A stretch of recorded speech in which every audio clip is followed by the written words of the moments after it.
मेरे गांव के कुछ मित्रों ने एक योजना बनाई फरवरी 2015 में। सबने मिलकर यह बोला मुझसे, कहीं लंबे सफ़र में चलते हैं। आप घूमने के बहुत शौकीन हैं, आप हमारी मदद कीजिए, हमारे साथ चलिए और कहाँ जाना है यह आप हमें बताइए। मैं कहीं घूमने जाने के लिए वैसे भी बहुत उतावला रहता। मैं चट तैयार हो गया। मैंने उनके सामने योजना रखी, चलो दार्जिलिंग चलते हैं। वे लोग बहुत भोले थे, गांव के परिवेश में पले हुए थे। वह दार्जिलिंग का नाम सुनते ही तैयार हो गए। हम सब टोटल 10 व्यक्ति हुए दार्जिलिंग का सफ़र करने के लिए। हमने रिजर्वेशन कराया जो हमें कन्फर्म मिल गया। और फिर क्या था, वह वक्त आ गया जिस दिन हमें यात्रा प्रारंभ करना था।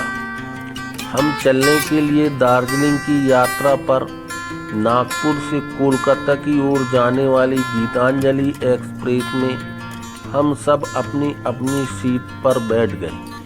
बहुत ही खुशनुमा, हंसी और ठिठोली वाला माहौल था। हंसी मजाक चल रहा था। ऐसा लग रहा था मानो गांव से आए मेरे मित्र कई दिनों से जेल से रिहा होकर आए हैं। मैंने आज तक इतना उत्साह किसी व्यक्ति में नहीं देखा था जितना उत्साह मैंने अपने इन मित्रों के चेहरे पर देख रहा था।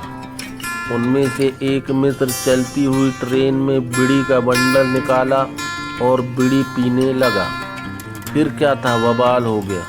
बीड़ी का धुआं पूरे डिब्बे में फैलने लगा। किसी ने जाकर जीआरपी वालों से शिकायत कर दी। हमारे मित्र की बीड़ी खत्म भी नहीं हुई थी कि जीआरपी के इंस्पेक्टर साहब और 2 हवलदार हमारी सीट के पास आए और उस बीड़ी पीने वाले हमारे मित्र को डांटने लगे। और इंस्पेक्टर साहब ने बोला, आपने कानून तोड़ा है, आपको इसका जुर्माना लगेगा। मैं उठा और बोला, इंस्पेक्टर साहब, यह लोग पहली बार ट्रेन का सफ़र कर रहे हैं, इन्हें माफ़ कर दीजिए। इंस्पेक्टर साहब ने बोला, नहीं, आपको तो जुर्माना लगेगा। इंस्पेक्टर साहब ने फिर हमसे सवाल किया, कहाँ आए हो और कहाँ जा रहे हो? हमने बोले, हम मध्य प्रदेश से आए हैं और हम कोलकाता होते हुए दार्जिलिंग जा रहे हैं। ओह, आप मध्य प्रदेश से आए हैं? तो उन्होंने बोला, हमने कहे, साहब क्या आप मध्य प्रदेश गए हैं?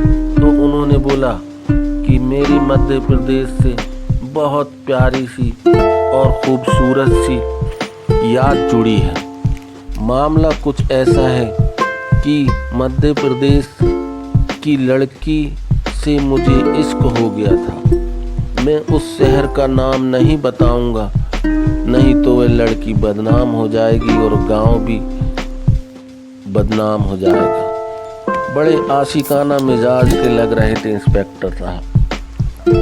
तो हुआ ये था कि मैं जबलपुर में पोस्टिंग थी मेरी, तो मैं अपने क्वार्टर के सामने जब भी रहता तो अक्सर देखता कि मेरे क्वार्टर के सामने एक परिवार रहता था। वहाँ एक बहुत सुंदर लड़की रहती थी। मैं उस लड़की को हमेशा ताकते रहता था और सोचता कि कहीं ये लड़की मुझे मिल जाए तो मैं उसको हमसफ़र बना लूँ। लेकिन जब मैंने पता किया तो ये मालूम हुआ कि वह बाहर गांव की है और यहाँ पढ़ने आई है। उस सामने जो घर है वो एक हॉस्टल है। फिर क्या था, मैंने पता करके उसके घर में अपने शादी का प्रस्ताव पहुँचाया। इंस्पेक्टर साहब निरंतर बोले जा रहे थे जैसे कोई अपने दिल की भड़ास निकाल रहा हो, लेकिन उसके घर वालों ने मेरे प्रस्ताव को नकार दिया। वह लड़की तो बेचारी ये भी नहीं जानती थी कि मैं उसको पसंद करता हूँ। मैं फिर वहाँ से निराश हो गया।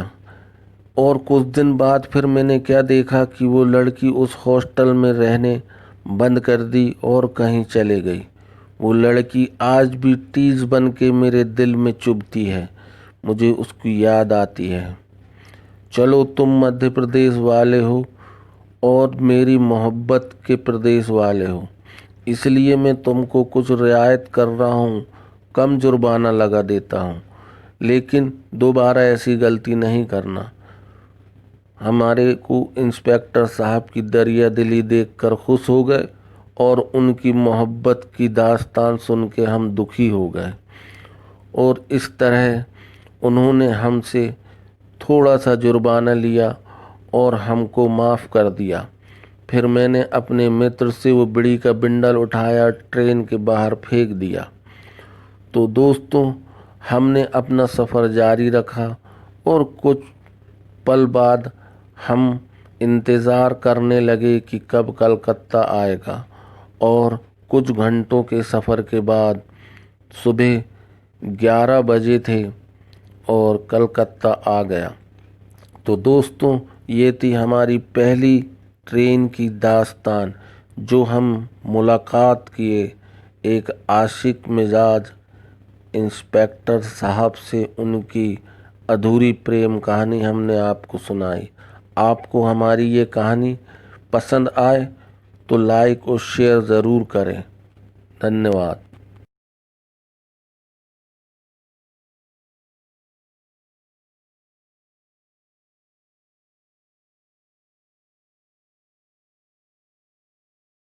तो दोस्तों, हम